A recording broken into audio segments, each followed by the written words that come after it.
आरिफ हबीब साहब भी हमारे साथ मौजूद हैं। आरिफ साहब,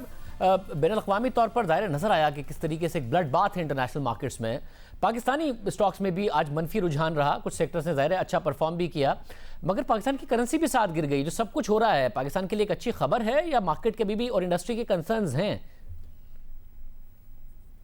आई थिंक ऑयल प्राइसेस का गिरना और इतना शार्प गिरना जो है वो तो पाकिस्तान के लिए लॉटरी है, और पाकिस्तान के लिए जो है आई थिंक उसके बहुत ज़्यादा प्रेशर्स कम हो जाएंगे, ख़ास तौर पे जो करंट अकाउंट डेफिसिट के प्रेशर्स हैं। फिर इसके अलावा जो सबसे बड़े हमारे मसाइल हैं हाई कॉस्ट ऑफ एनर्जी के,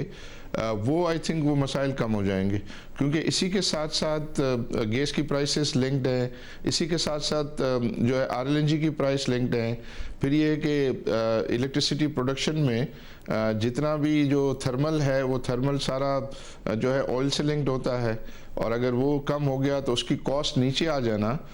ये तो आई बिलीव कि पाकिस्तान के लिए बहुत ही अच्छी और फेवरेबल जो है वो डेवलपमेंट है। जहाँ तक कि ये करेंसी का जो गिरना है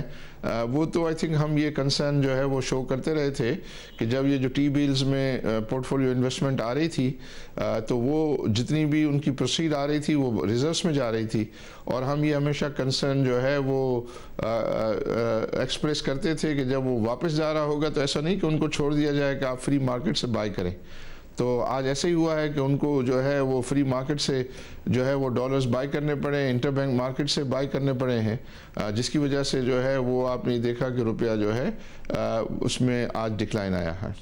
मतलब मगर अब क्योंकि ज़ाहिर है शरह सूद नीचे जाएगी तो ये आउटफ्लो तो इन एनी वे होगा। आप लोग अलामती तौर पर एक्सपेक्ट कर रहे हैं, तवक्को कर रहे हैं कि शरह सूद में कमी आए, या जो अब बैनुल-अक़वामी मामलात हुए, फरवरी के जो इन्फ्लेशन के नंबर आए उसके बाद आप लोग ज़्यादा बड़ी तवक्को कर रही है मार्केट इस वक्त इंडस्ट्री के शरह सूद में कमी होगी? जी बिल्कुल, आई बिलीव कि जब ये इंटरेस्ट रेट बढ़ रहे थे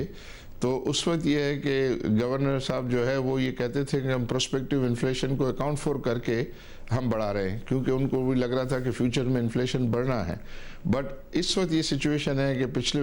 महीने के जो नंबर्स आए उसमें जो है वो 2% से ज़्यादा का जो है इन्फ्लेशन में रिडक्शन है। आई बिलीव ये करंट मंथ का भी इन्फ्लेशन जो है वो 2% से ज़्यादा होगा।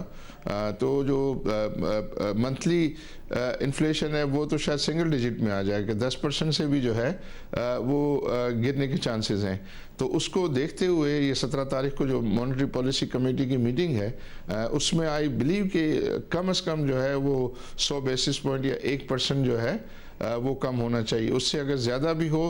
तो कोई ये समझे कि सरप्राइज़ नहीं होना चाहिए। तो ये सिंबॉलिक जो है वो डिक्लाइन तो आई थिंक मार्केट रिजेक्ट कर देगी। मतलब यानी कि अब जो इंटरनेशनल सिनेरियो भी बना है और जो मुल्क की मईशत के भी हालात हैं, आप ये कह सकते हैं एतमाद के साथ कि जो बदतरीन था वो मईशत ने देख लिया है। अगर हुकूमत अपनी माजी की गलतियां दोबारा ना दोहराए तो एक ऐसा माहौल ज़रूर बना है ऑयल प्राइसेस की वजह से भी कि यहाँ से इन्वेस्टमेंट के पॉइंट ऑफ व्यू से, कॉन्फिडेंस के पॉइंट ऑफ व्यू से बेहतरी की तरफ मईशत जा सकती है।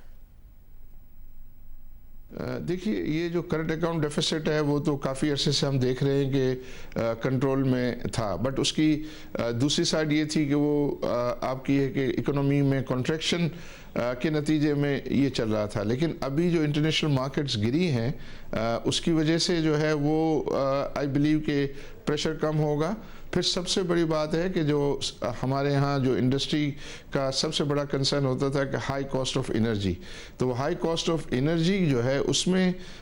कमी का बायस जो है वो ये इंटरनेशनल ऑयल प्राइसेस डिक्लाइन बनेगा, और ये अगर अचीव हो जाता है तो मैं समझता हूँ कि इंडस्ट्री के लिए बहुत खुशाइंद बात होगी, उनकी कॉस्ट जो है वो नीचे आएंगी। फिर ये एक इंटरेस्ट रेट कम होना, इन्फ्लेशन कम होना, फिर लोगों के लिए जो अवेलेबल उनके इनकम है उस पे जो है वो उनके पास जो है वो फिर जो है वो सरप्लस हासिल होगा, तो आई थिंक उनकी स्पेंडिंग जो है बढ़ेगी। इंटरेस्ट रेट कम होगा तो उसमें जो है डिमांड जो है वो कंज्यूमर फाइनेंस की डिमांड बढ़ेगी। तो ये तो मुझे नज़र आ रहा है कि जो है ये पॉजिटिव डेवलपमेंट्स हैं, और वो पॉजिटिव डेवलपमेंट्स जो एक हमारी